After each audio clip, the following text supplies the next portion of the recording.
Dieu, un Dieu sanguinaire?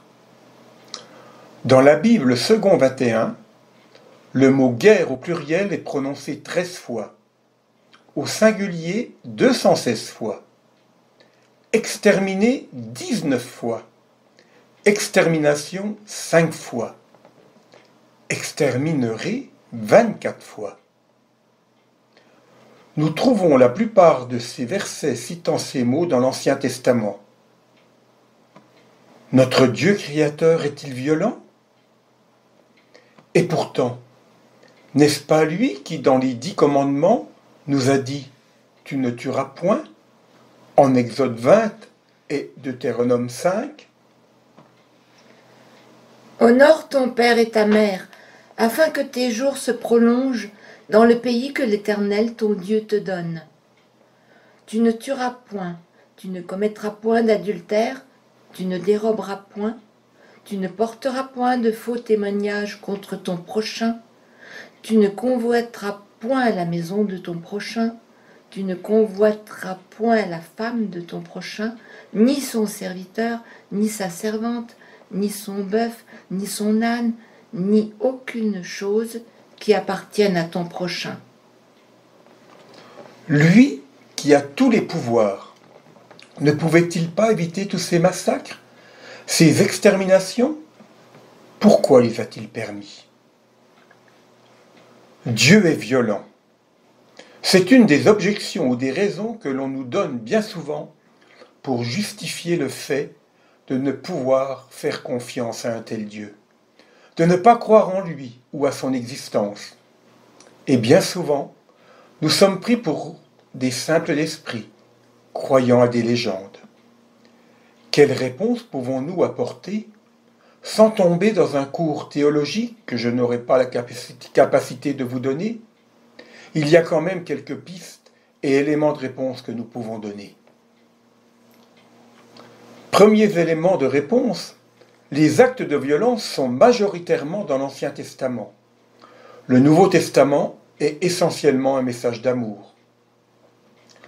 Si nous nous arrêtons à cela, nous nous prenons un revers lifté, avec des objections telles que « Alors pourquoi les croisades? Pourquoi toutes ces guerres de religion? Pourquoi ces divisions? Pourquoi? Une des solutions serait d'ignorer complètement l'Ancien Testament et ne fonder notre foi que sur le Nouveau. Loïs Barret, qui a écrit le dossier de Christ seul, Quand Dieu combat, guerre et paix dans l'Ancien Testament, nous dit « Nous ne pouvons pas simplement ignorer l'Ancien Testament. Sans l'Ancien Testament, nous ne pouvons pas comprendre le Nouveau Testament. Sans l'histoire de Jésus, nous ne pouvons pas comprendre l'histoire de Jésus, le Juif. Jésus lui-même a dit « Ne pensez pas que je sois venu pour abolir la loi ou les prophètes. Je ne suis pas venu pour abolir, mais pour accomplir. » En Matthieu 5, 17. N'oublions pas que le premier crime relaté dans la Bible est celui d'Abel par son frère Caïn. N'oublions pas que la mort et la violence ne sont pas et ne seront jamais voulues par Dieu. C'est Adam et Ève, créés par Dieu, qui ont désobéi. Lisons Genèse 2, versets 15 à 17. L'Éternel Dieu prit l'homme et le plaça dans le jardin d'Éden pour le cultiver et pour le garder. L'Éternel Dieu donna cet ordre à l'homme. Tu pourras manger de tous les arbres du jardin, mais tu ne mangeras pas de l'arbre de la connaissance du bien et du mal, car le jour où tu en mangeras, tu mourras. Depuis la création, l'homme a toujours eu le choix. Ésaïe 66, verset 4. Moi aussi, je me complairai dans leur infortune, et je ferai venir sur eux ce qui cause leur effroi, parce que j'ai appelé et qu'ils n'ont point répondu, parce que j'ai parlé et qu'ils n'ont point écouté. Mais ils ont fait ce qui est mal à mes yeux, et ils ont choisi ce qui me déplaît. Et il en est ainsi depuis la création. Parmi les plus connus, on peut citer le déluge, causé par l'immoralité des contemporains de Noé. Sodome et Gomorrhe, pour la même raison. Et il y a eu aussi la conquête de Canaan. Les royaumes constituant le pays de Canaan étaient des royaumes où régnaient des mœurs que ne pouvait pas supporter Dieu. Faute morale, pratique occulte, sorcellerie, idolâtrie, orgie, sacrifice d'enfants et anthropophagie, ils s'étaient condamnés eux-mêmes devant Dieu. Lisons Deutéronome 18, les versets 9 à 14. Lorsque tu seras entré dans le pays que l'Éternel, ton Dieu, te donne, tu n'apprendras point à imiter les abominations de ces nations-là. Qu'on ne trouve chez toi personne qui fasse passer son fils ou sa fille par le feu, personne qui exerce le métier de devin, d'astrologue, d'augure, de magicien, d'enchanteur, personne qui consulte ceux qui évoquent les esprits ou disent la bonne aventure, personne qui interroge les morts. Car quiconque fait ces choses est en abomination à l'Éternel, et c'est à cause de ces abominations que l'Éternel, ton Dieu, va chasser ces nations devant toi. Tu seras entièrement à l'Éternel, ton Dieu, car ces nations que tu chasseras écoutent les astrologues et les devins, mais à toi, l'Éternel, ton Dieu, ne le permet pas. Un peu d'histoire. Les Cananéens sont mentionnés plus de 150 fois dans la Bible.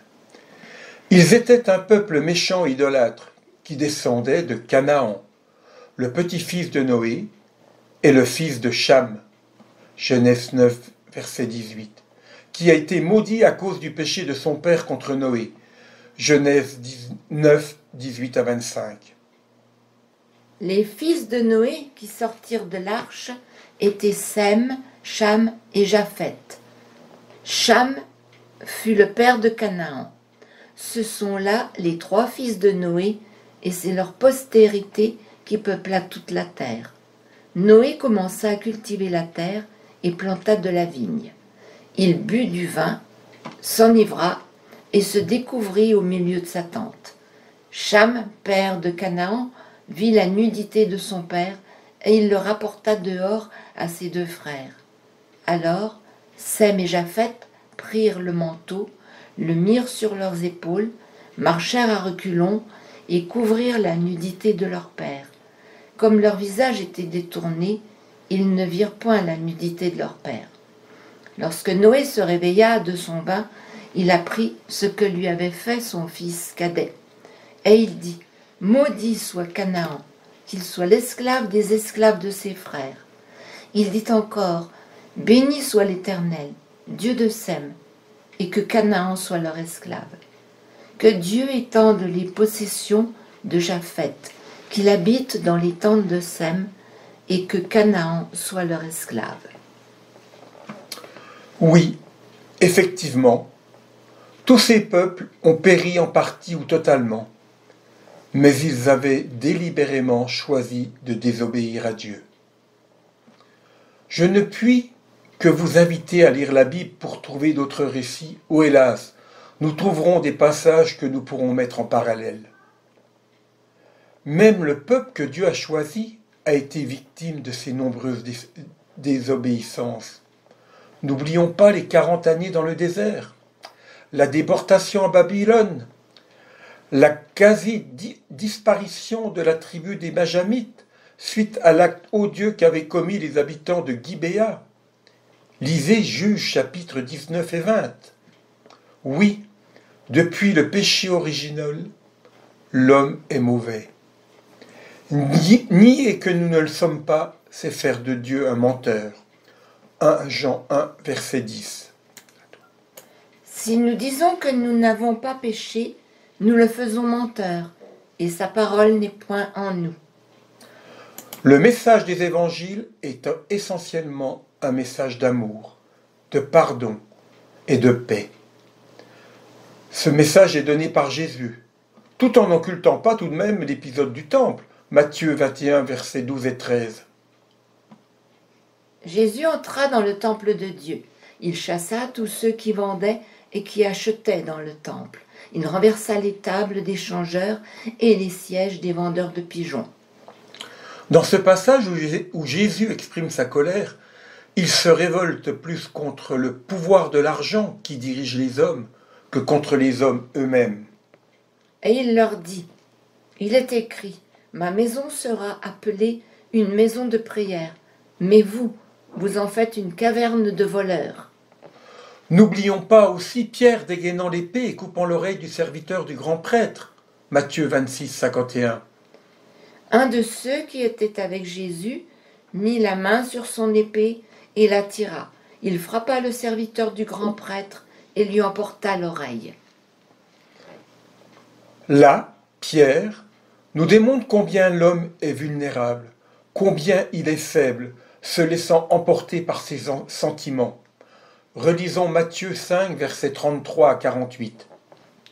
Vous qui avez encore appris qu'il a été dit aux anciens, tu ne te parjureras point, mais tu t'acquitteras envers le Seigneur de ce que tu as déclaré par serment. Mais moi, je vous dis de ne jurer aucunement, ni par le ciel, parce que c'est le trône de Dieu, ni par la terre, parce que c'est son marchepied, ni par Jérusalem, parce que c'est la ville du grand roi. Ne jure pas non plus par ta tête, car tu ne peux rendre blanc ou noir un seul cheveu. Que votre parole soit oui, oui, non, non. Ce qu'on y ajoute vient du malin. Vous avez appris qu'il a été dit œil pour œil et dent pour dent. Mais moi, je vous dis de ne pas résister aux méchants. Si quelqu'un te frappe sur la joue droite, présente-lui aussi l'autre. Si quelqu'un veut plaider contre toi et prendre ta tunique, laisse-lui encore ton manteau. Si quelqu'un te force à faire 1000, fais-en 2 avec lui. Donne à celui qui te demande et ne te détourne pas de celui qui veut emprunter de toi. Vous avez appris qu'il a été dit, tu aimeras ton prochain et tu haïras ton ennemi. Mais moi je vous dis, aimez vos ennemis, bénissez ceux qui vous maudissent, faites du bien à ceux qui vous haïssent, et priez pour ceux qui vous maltraitent et qui vous persécutent, afin que vous soyez fils de votre Père qui est dans les cieux.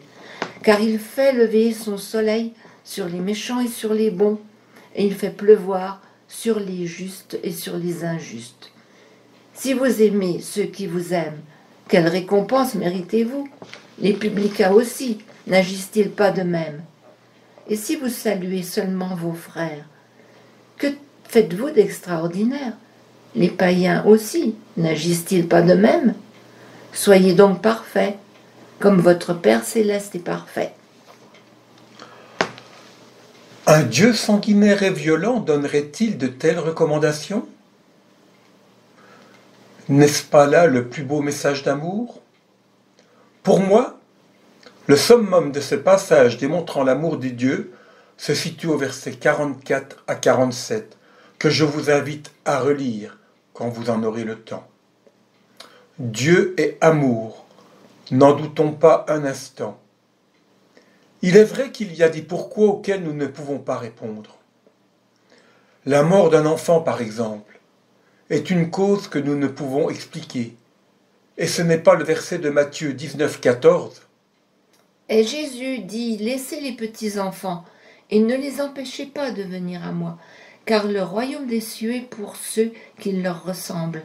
Ce n'est pas ce verset qui empêchera des parents, même s'ils ont la foi, de crier « Pourquoi » à Dieu. Acceptons de ne pas avoir de réponse. Ayons foi en notre Dieu 3 fois saint, Père, Fils et Esprit. Reconnaissons que, majoritairement, les catastrophes, les guerres et toutes ces choses que nous vivons actuellement sont dues à l'homme, à sa soif de pouvoir, d'argent, d'orgueil et surtout à sa désobéissance. Notre Dieu est un Dieu d'amour. Amen.